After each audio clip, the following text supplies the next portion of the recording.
Loved black guys. Yeah, I did. But for me, dark meat on the side, white keeps me mean and lean. You know, that's why I married a white man. That's what I like. Hold up.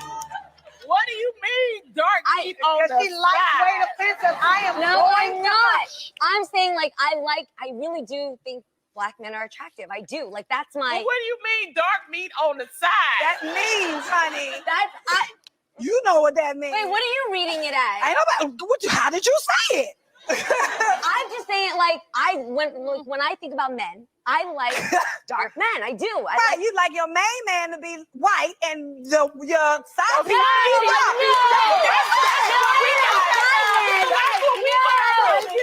that is not what I mean. You dated black guys. That's exactly what she meant, guys. That's exactly what she meant. She meant, listen, no black man on the side. We want to talk a little bit. Welcome to Little Black Book, guys. First and foremost, we're going to talk a little bit about Jeezy and Jeannie Mae. This is part 2, and we're talking about racial fetishism and fetishizing within a relationship, and some of the dangers that come from it, and the fact that black men like Jeezy don't really mind being fetishized. In fact, at a point in time, I didn't care either, because all I cared about was that you wanted me and you liked me. And because there's another aspect that comes into play, which is power dynamics, which for a man and a woman, the power dynamics is, if you desire me, it doesn't come at a consequence oftentimes of my physical health. But when it's reversed, what can happen is the physical health dangers for women, that come along with fetishizing them in that particular aspect, right? There are behaviors that are uncouth. There are behaviors that are not beneficial for a relationship when it comes to sexual fetishizing, when it's the man fetishizing the woman. So we understand that. So we're going to break it down and hopefully give you guys a bit more understanding with this Jeannie Mae and young Jeezy situation as well, because I think it's an important piece to talk about, especially for those who are black men who are willing to accept fetishism in a relationship, thinking there's nothing wrong with it. Well, look, we're now at a place where these two have divorced, and I'm not saying that's the actual reason why, but we're going to use them as a springboard to talk about that situation, about fetishism and how that can affect your relationship. So before we get to that space, make sure you like, you share, you subscribe. Yeah, we're trying to get to 100K by the end of the year. We're trying to do the impossible. Okay, we're trying to do something that we never dreamed we could do, but we're going to do it. All right, we're going to make the impossible possible.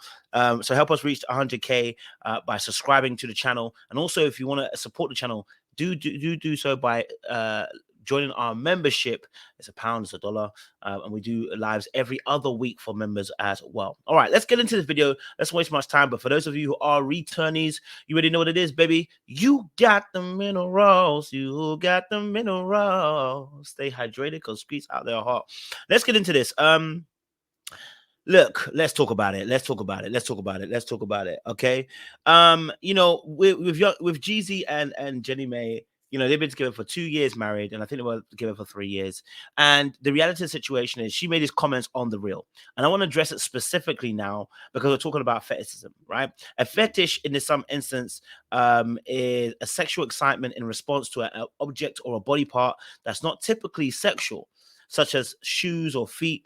In that instance, right? So people have unusual sexual excitement in response to object or body part, or even certain behaviors, right? Some people have fetishes for sexual fetishes for things like killing people, like seeing dead bodies and stuff, like, you know what I mean? So there is some deep darkness behind it. But when we start talking about racial sexual fetish, it's more concerning the skin tone, the melanin, the black culture, the things that we do, the way we laugh, the joke. There been a sexual gratification and excitement about wanting to sleep with a black woman or a man because I want to see how good it is. They've already pictured us as an object of gratification in their mind. And therefore, it's not about love, it's about lust and conquering their sexual desires, which has a racial undertone underneath it as well.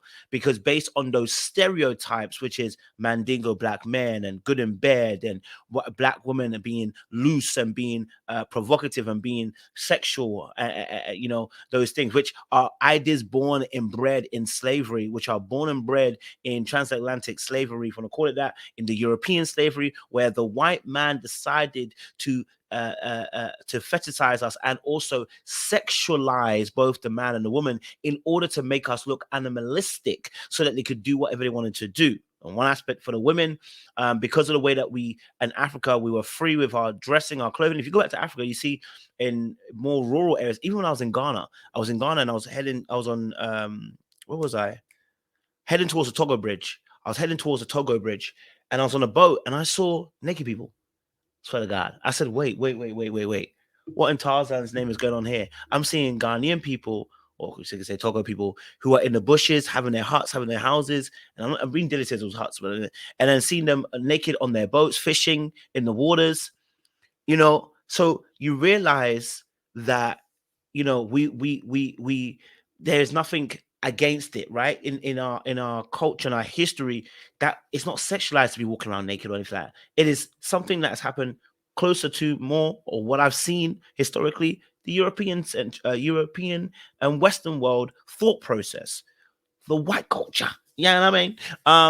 And so that's what we've seen, right? They see things, they saw it as maybe vulgar and seen it as sexualizing and stuff, and seen us as brute animals for not being clothed and etc., right? Now, those ideas are permeating into the way that they view us, the way they see us, and the way they tell their stories, and the way that media portrays certain things. So now the idea of a black man or a black woman is one of sexual prowess. And so for Jeannie Mae, when she made a comment about white meat versus dark meat, there was an undertone of that sexual fetishism, because when she described it, she said, my white meat is lean, that's the main one, but a dark meat on the side. Now, when something's on the side, she's not stupid. She knows when something's on the side, that is not your main, that is not your loving encounter, that is your sexual fantasy encounter. That's your side chick. That's your bit on the side. It's never the main. It's never the person that you respect per se. It's who you get your additional aspects from. Now, she said white man, lean, and the reason I read some comments, I think it was later on, saying that because what she meant was that where she found her love and was trusting of. So if you found your love and trusting of, quote unquote, in white man, what you're really saying is, I don't trust black men to be the main me. And I'm not even trying to even continue that analogy. I hate it. But let's just continue on. I don't trust the black man to be the main me. I trust the white man to be, right, to be the main me. But the reality is, who I fancy or who I have a fantasy over isn't the white man. It's the black man. Now, those comments were then cleared up. Well, at least then Jeezy then came up and said something about those comments. He said the rapper revealed that she initiated a conversation about her remarks on the Morning Hustle show on Friday. I'm going to tell y'all how real she is. Before we even started dating, we had a conversation. When we really talked, sat me down, she said, listen, it's something that I said, and it might have gotten taken out of context. Might have. I wanted you to listen to it in its entirety. I did. I think you guys do journalism. People can take what they want. I know her people. I know her family. I never felt no sense of racism. And that's the problem. He thinks it's strict racism. And I'm talking about fetishizing, which means that when they look at you through sexual lenses rather than one of love. Right? They see you through a sexual gratification, objectivity. I like you because I sexually am attracted to you. I want to taste you and I want to dine with you.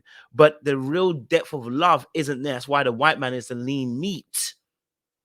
Okay? So it's not about racism per se, right? Although that comes into the racial aspect, it is a fetishizing of that black man. And oftentimes as black men, we do not understand it because the power dynamics don't work against us. They work in our favor. We're not in fear. We're not going to be attacked. We're not going to be killed for this kind of fetish, right? We're going to win because we feel like, we're getting the preference that we want and they're liking us and they're desiring us. But in reality, a lot of people actually, just like women, just like the men do the women, they fetishize the men. They see them through gratification of sexual lenses, right? Now, of course, he says obviously that he didn't feel no sense of racism, and then he said obviously that he believes that he's a good judge of character. Let me put it on the screen so you guys can see it. He believes he's a good judge of character and wouldn't be with her if it jeopardizes integrity. She comes from the Bay. She knows E40 better than me. So I just think sometimes people look for things in people, but at the same time, I'm a good judge of character. I'm not going to do nothing that's going to jeopardize my integrity. She's so solid. That's one of the first conversations we had. I was like, you different. And listen, don't get it twisted. I'm not saying that she's a bad person or anything. What I am saying is we're not oftentimes as men, especially not aware of the damage or the repercussions that come through these kind of fetishizings that happen, right? Because you don't feel like you're being attacked, you're not being killed, you're not being strung up, right? But in reality, how it affects your relationship is it's the way they look at you. It's the way they look at you. And it's the way they consider you. They don't consider you for a love lens. Or I can say they can have a cognitive dissonance. There is some love there, but they see you oftentimes for a sexual aspect. And I'm not saying that that has to be exactly what Jeannie Mae was. I'm just saying that when I look at that comment about dark meat, I'm like, yo, that should tell you how she saw black men, right?